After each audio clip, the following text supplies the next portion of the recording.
Hello everyone. अभी हम यूसन जी के सल्तनत पीरियड से पढ़ेंगे तुगलक डायनेस्टी के बारे में। Tughlaq dynasty longest ruling dynasty है सल्तनत पीरियड की। इसका टाइम पीरियड है 1320 से 1414 एडी तक। इसने अप्रॉक्सीमेटली 96 ईयर्स तक रूल किया था।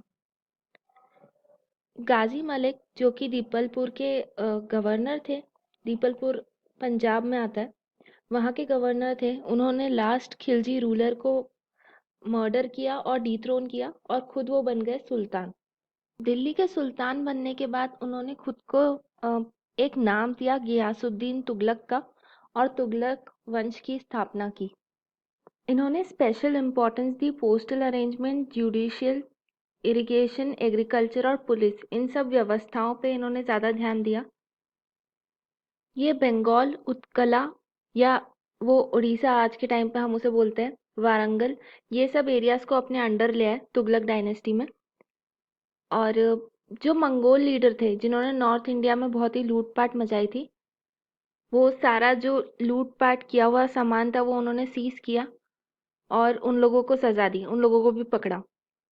1325 एडी में गियासुद्दीन तुगलक की डेथ हो जाती है। एक एक्सीडेंट हो जाता है जब वो कोई इवेंट अटेंड कर रहे थे बंगाल में, और उसके बाद उनका जो बेटा था वो अगले सुल्तान बने। गाजी मलिक के बेटे का नाम था जौना खान या फिर उलग खान, और उन्होंने खुद को नाम दिया या टाइटल दिया मोहम्मद बिन तुगलक का। मोहम्मद बिन तुगलक सेकंड सबसे इम्पोर्टेंट रूलर है सल्तनत पीरियड के, और इनका टाइम पीरियड था 1325 से 1351 एडी तक। ये जो सुल्तान थे ये बहुत ही ज़्यादा टॉलरेंट थे रिलीजियस मैटर्स में, और इसके अलावा ये बहुत ही ज़्यादा पढ़े लिखे थे। नॉर्मली जो दिल्ली सल्तनत में जितने भी सुल्तान थे वो इतने पढ़े लिखे नहीं थे। हाँ, ये लोग पढ़े लिखे जो लोग थे उनको अपने कोर्ट में ज़रूर रखते थे, बट उनके खुद के पास इतना अच्छा एजुकेशनल बैकग्राउंड नहीं था। लेकिन मोहम्मद बिन तुगलक की बात करें तो इन्होंने इन्होंने लिटरेचर, रिलीजियस और फिलोसफिकल एजुकेशन जो थी वो अटेन की थी। और मोहम्मद बिन तुगलक के जो कंटेम्प्रेरी हिस्टोरियंस हैं, जैसे बर्नी, इस्लामी और इब्न बतूता, इन्होंने इनको बहुत ज़्यादा क्रिटिसाइज़ किया, बहुत ज़्यादा हार्शली जज किया। उसके रीजंस थे इनके 3 फेल्ड एक्सपेरिमेंट्स। लेकिन आज के टाइम पे अगर हम बात करें तो लोग बोलते हैं कि ये बहुत ही ज़्यादा आगे की सोच रखने वाले थे। अभी के हिस्टोरियंस का मानना है कि ये बहुत ही ज़्यादा समझदार थे और आगे की सोच रखने वाले सुल्तान थे। अभी हम बात करते हैं इनके 3 फेल्ड एक्सपेरिमेंट्स के बारे में। अभी हम देखते हैं पॉलिसीज ऑफ मोहम्मद बिन तुगलक, और इसमें हम देखेंगे कि कौन कौन से तुगलकी फरमान है। तुगलकी फरमान मतलब इन प्रैक्टिकल या फेल्ड एक्सपेरिमेंट्स। जो भी मोहम्मद बिन तुगलक के फेल्ड एक्सपेरिमेंट्स होते थे या कुछ भी गलत होता था आगे चल के भी, लोग उसको तुगलकी फरमान बोल देते थे। सबसे पहले वो लाए थे taxation in the Doab area 1326 में। दोआब रीजन जो गंगा यमुना के बीच का जो बेल्ट है, या जो एरिया है वो दोआब है, वो दोआब रीजन है। तो उस रीजन के लिए ये लाए थे टैक्स। अब इन्होंने टैक्स क्यों इंक्रीज किए? ऐसा नहीं है कि पहले टैक्सेस नहीं लगते थे, पहले भी टैक्सेस लगते थे लेकिन आर्बिट्री बेसिस पे। मतलब एक फिक्स अमाउंट देना है, आपका कितना भी प्रोड्यूस हो उससे कुछ लेना देना नहीं होता था उसका। तो अलाउद्दीन ने उस टाइम पे एक आर्बिट्री टैक्स रखा था। लेकिन तुगलक ने क्या किया, मोहम्मद बिन तुगलक ने, इन्होंने जो टैक्स था वो एक्चुअल प्रोड्यूस पे रख दिया। जो जो चीज़ें जितनी प्रोड्यूस होंगी उसी के अकॉर्डिंग टैक्सेस देने पड़ेंगे। और उसके अलावा घारी टैक्स, यानी कि घारी होता था हाउस टैक्स, और चाराही पास्चर टैक्स, वो अगर आप जानवर को ग्रेस करवाने ले जाते हो, चरवाने ले जाते हो, उसका टैक्स, ये सब भी ऐड कर दिया। तो इतना टैक्सेस ऐड करने का रीज़न क्या था? क्योंकि बहुत सारे जो काम थे वो भी हो रहे थे एग्रीकल्चर डिपार्टमेंट में। इसमें जो सुल्तान थे वो तक्कवी लोन्स देने लगे थे। तक्कवी लोन मतलब लोन फॉर कल्टिवेशन। अगर फार्मर्स को लोन की ज़रूरत मिल रही थी अच्छी क्वालिटी के सीड्स के लिए और कल्टिवेशन को एक्सटेंड करने के लिए, उसके लिए लोन्स दिए जा रहे थे। और इरिगेशन की फैसिलिटीज़ बेटर की जा रही थी। नहर बनाई गई थी अप्रॉक्सीमेटली 200 किलोमीटर लंबी। तो ये सब क्योंकि इतने सारी चीज़ें हो रही है तो पैसा कहाँ से आएगा, इसीलिए टैक्सेस रेज किए गए। इसके अलावा एक दीवानी कोही करके एग्रीकल्चर के लिए डिपार्टमेंट, सेपरेट डिपार्टमेंट बनाया गया। लेकिन ये पॉलिसी उल्टी पड़ गई, बैकफायर कर गई, और बहुत सारे लोग टैक्सेस से बचने के लिए फॉरेस्ट में जाके छुप गए, जंगलों में जाके छुप गए। और इस कारण हुआ क्या, जो कल्टीवेशन पे जो लोग एक्चुअली कल्टीवेट कर रहे थे, जो एग्रीकल्चरल प्रोड्यूस कर रहे थे, बट वो लोग तो काम छोड़ के भाग गए और इस कारण एक अकाल जैसी स्थिति पड़ गई और फूड शॉर्टेज हो गई वहाँ पे। ये था फर्स्ट फील्ड एक्सपेरिमेंट। अब हम दूसरी जो पॉलिसी है उसकी बात करते हैं। इन्होंने अपनी कैपिटल शिफ्ट की दिल्ली से देवगिरी, ताकि ये बेटर एडमिनिस्ट्रेटिव कंट्रोल वहाँ पे स्थापित कर सके। ये देखिए, ये है दिल्ली और यहाँ से पूरा एडमिनिस्ट्रेटिव सेटअप, ये जो येलो वाला जो एरिया है ये मोहम्मद बिन तुगलक का एम्पायर है। अब दिल्ली से पूरे एरिया को कंट्रोल करना थोड़ा सा मुश्किल है, इसलिए उन्होंने सेंटर चुना देवगिरी और यहाँ पे कैपिटल शिफ्ट की।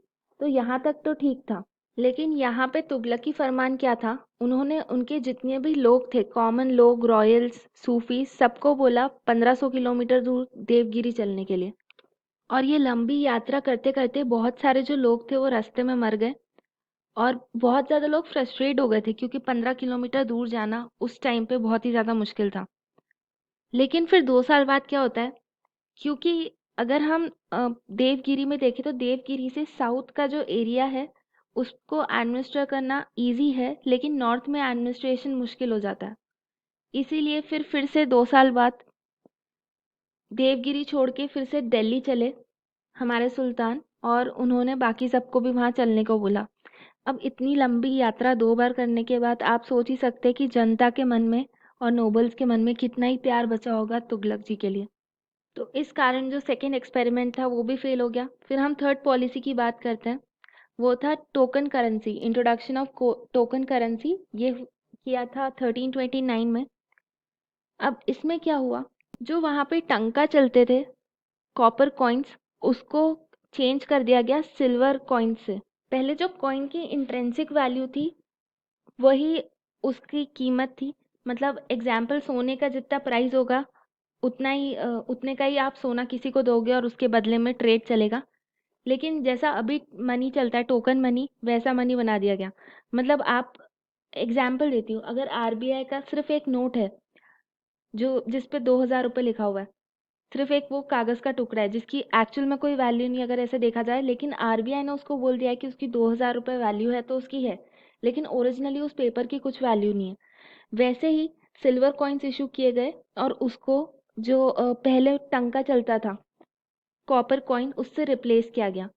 तो अभी प्रेजेंटली हम वही सिस्टम यूज़ करते हैं। अब प्रॉब्लम ये हुई कि जो लोग थे उन्होंने फॉर्जरी करना चालू कर दी। फॉर्जरी तो नहीं, नकली जो सिल्वर कॉइन्स है वो बनाना चालू कर दिया, खुद से बनाना चालू कर दिए, और इस कारण वहाँ पे मार्केट में इन्फ्लेशन आ गया।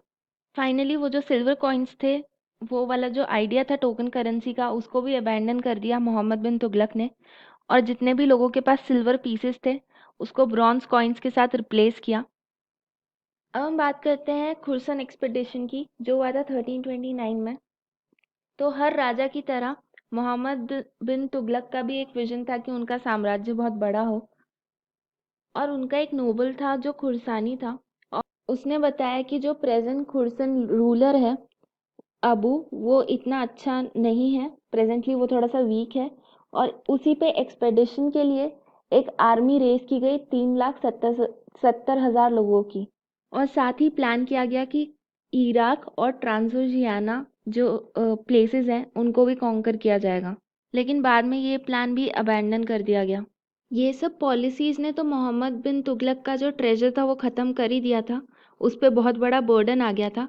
उसके अलावा बहुत सारे प्रेजेंट्स दिए गए तमाशरीन और मंगोल लीडर को, ताकि इन्वेजन को इग्नोर या अवॉइड किया जा सके। मोहम्मद बिन तुगलक की डोमेस्टिक पॉलिसीज़ तो अच्छी थी, लेकिन इनके फॉल्टी इम्प्लीमेंटेशन के कारण ये सब फेल हो गई, और ऐसा माना जाता है कि ये जो टाइम है मोहम्मद बिन तुगलक का और इनके हैस्टी डिसीजंस का, इसी कारण आगे चल के दिल्ली जो सल्तनत है उसका पतन हो गया। मोहम्मद बिन तुगलक के बाद आए उनके कज़िन फिरोज शाह तुगलक, जो नोबल्स थे, उन्होंने ही इनको रिकमेंड किया और उन्होंने ही इनको राजा बनाया या सुल्तान बनाया। मोहम्मद बिन तुगलक की पॉलिसीज़ की वजह से जो दिल्ली सल्तनत था उसमें दूर दराज के जो इलाके थे, स्पेशली साउथ इंडिया और दक्कन वाले, उन्होंने इंडिपेंडेंस डिक्लेयर कर ली थी, और एक जो फिरोज शाह थे उन्होंने भी इस ब्रेकअप को प्रिवेंट करने के लिए ज़्यादा कुछ नहीं किया, क्योंकि उन्होंने सोचा पहले जितना पार्ट है उसको अच्छे से एडमिनिस्टर कर ले। अब हम बात करते हैं फिरोज शाह तुगलक के एडमिनिस्ट्रेटिव रिफॉर्म्स के बारे में। इन्होंने जो एग्रीकल्चरल लोन दिए जा रहे थे तुगलक द्वारा, मोहम्मद बिन तुगलक द्वारा, तकूवी, वो सब लोन्स को कैंसिल कर दिया, विड्रू कर लिया। रेवेन्यू ऑफिसर्स की सैलरीज जो थी वो बढ़ा दी, और जितने भी अनलॉफुल या अनजस्ट टैक्सेस थे जैसा उन्हें लग रहा था उन सबको कैंसिल करा। और सिर्फ चार इंपॉर्टेंट टैक्सेस उनके टाइम पे थे। खर्च, जो कि था 1/10 of the produce of the land. फिर खम, जो था 1/5 ऑफ द वॉर ब्यूटी। जिजिया यानी कि पोल टैक्स, जकत, tax on Muslims for specific religious purposes, ये सब टैक्स लिए जा रहे थे उनके टाइम पे। इन्होंने 150 कुएं, 100 ब्रिज, 50 डैम और बहुत सारे कैनाल्स बनाए। मैंने आपको एक इन्फॉर्मेशन गलत दे दी थी, मोहम्मद बिन तुगलक के टाइम पे उन्होंने कैनाल्स नहीं बनाए थे, ये फर्स्ट थे कैनाल बनाने वाले। और फर्स्ट सुल्तान ये थे जिन्होंने इरिगेशन टैक्स इम्पोज किया, क्योंकि ये उस डायरेक्शन में काम भी कर रहे थे। तो आप लोग थोड़ा सा ध्यान देना, मोहम्मद बिन तुगलक ने नहीं, फिरोज शाह तुगलक ने कैनाल्स और इरिगेशन टैक्सेस इम्पोज किए। इन्होंने टाउन्स बनाए जैसे कि फिरोजाबाद, हिसार, जौनपुर और फतेहाबाद।